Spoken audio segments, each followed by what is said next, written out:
बोलिए चौथ माता की जय।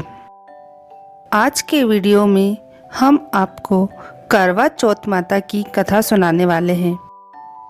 इसलिए सबसे पहले आप लोग 13 गेहूं के दाने, गेहूं के ना हो तो चावल के 13 दाने अपने हाथ में ले लीजिए। एक गांव में एक साहूकार के 7 बेटे और एक बेटी थी। सेठानी सातों बहुएं और बेटी सहित कार्तिक कृष्ण चौथ को करवा चौथ का व्रत करती थी। उस लड़की के भाई हमेशा अपनी बहन के साथ भोजन करते थे। उस दिन भी भाइयों ने बहन को भोजन के लिए बोला।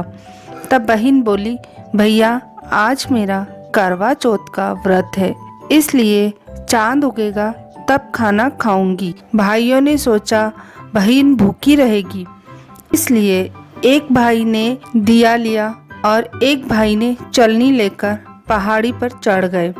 दिया जलाकर चलनी से ढक कर कहा, बहन चांद उग गया है, अर्घ दे ले और खाना खा ले।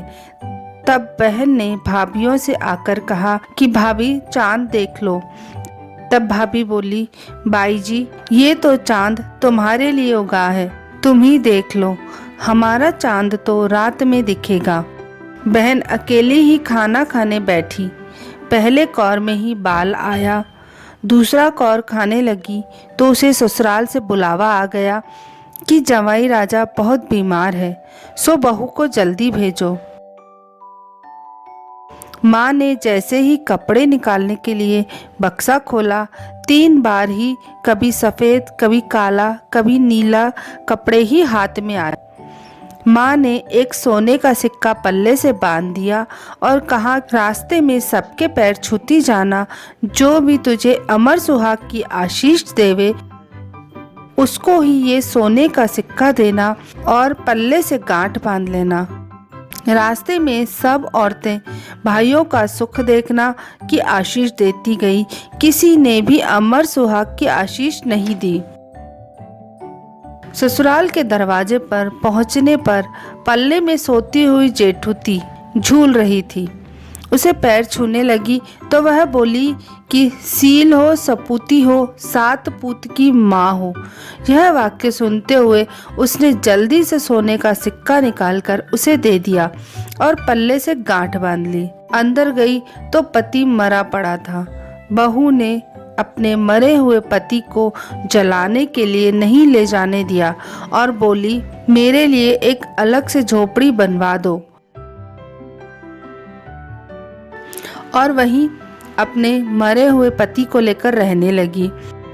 रोज सासू बची कुची ठंडी बासी रोटी दासी के साथ भेज देती और कहती, जा मुर्दा सेवनी को रोटी दे आ।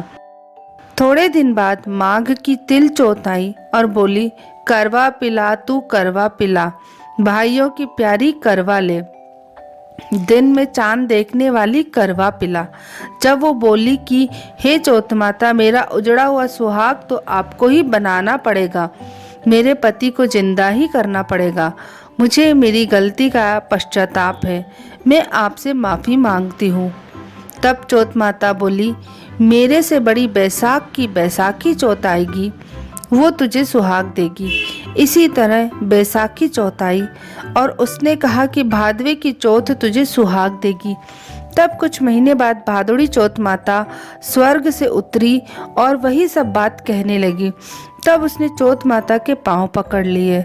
चौथ माता बोली कि मेरे ऊपर सबसे बड़ी कार्तिक की करवा चौथ माता है, वह ही नाराज हुई है, इसलिए तू उसके पैर मत छोड़ना, वही तेरे सुहाग को अमर कर सकती है। यदि तूने उसके पैर छोड़ दिए तो फिर कोई भी तेरे पति को जिंदा नहीं कर सकता है। कार्तिक का महीना आया, स्वर्ग से चौथ माता उतरी। चौथ माता आई और गुस्से से बोली, भाइयों की बहन करवा ले, दिन में चांद उगानी करवा ले, घड़ी बुखानी करवा ले, व्रत भांडनी करवा ले। जब साहूकार की बेटी ने पैर पकड़ लिए तब चौथ माता खुश हुई और आंखों में से काजल निकाला, नाखूनों में से मेहंदी, बिंदी में से रोली निकाली और सबसे छोटी उंगली से उसके मरे हुए पति पर छींटे दिए। छींटे देते ही उसका पति बैठा हो गया और बोलने लगा। मुझे बहुत नींद आई जब वह बोली, मुझे तो 12 महीने हो गए, मुझे तो चौथ माता ने सुहाग दिया है। तब पति बोला, चौथ माता का विधि विधान से उज्जमन करो। उधर ननद रोटी देने आई तो उसने 2 जने के बोलने की आवाज़ सुनी तो अपनी माँ को जाकर बोली कि भाभी तो पता नहीं किससे बातें कर रही है। तब सासू ने जाकर देखा कि बहू और बेटा दोनों जीम रहे हैं, वे चौपड़ पासा खेल रहे हैं। देखकर वह बहुत खुश हुई और पूछने लगी कि ये कैसे हुआ। यह सब मुझे मेरी चौथ माता ने दे दिया है। और सासू जी के पैर छूने लगी और सास ने अमर सुहाग की आशीष दी, लेकिन बोली, पूरे नगरवासियों को यह बात कैसे सच लगेगी। बहू बोली, यदि उल्टा करवा फेर देंगे तो यह वापस मर जाएंगे और सीधा करवा फेर देने से वापस जीवित ही रहेंगे। तब पूरे नगर में ढिंडोरा पिटवा दिया, सब कोई देखने आवे। सीधा करवा फेरते उसका पति जिंदा हो गया। दूर खड़े हुए पति पत्नी का गठबंधन जुड़ गया और सब चौथ माता का चमत्कार मानने लगे। चौथ माता का व्रत पुरुष की पत्नी, बेटे की माँ सभी को करना चाहिए। 13 चौथ करनी चाहिए। हे चौथ माता, जैसा साहूकार की बेटी का सुहाग उजाड़ा वैसा किसी का नहीं उजाड़ा ना। जैसा वापस उसका पति जीवित किया वैसा सभी का करना। कहने सुनने वालों को, हुकारा भरने वालों को, सभी की मनोकामना पूर्ण करना। बोलो मंगल करणी दुख हरणी चौथ माता की जय।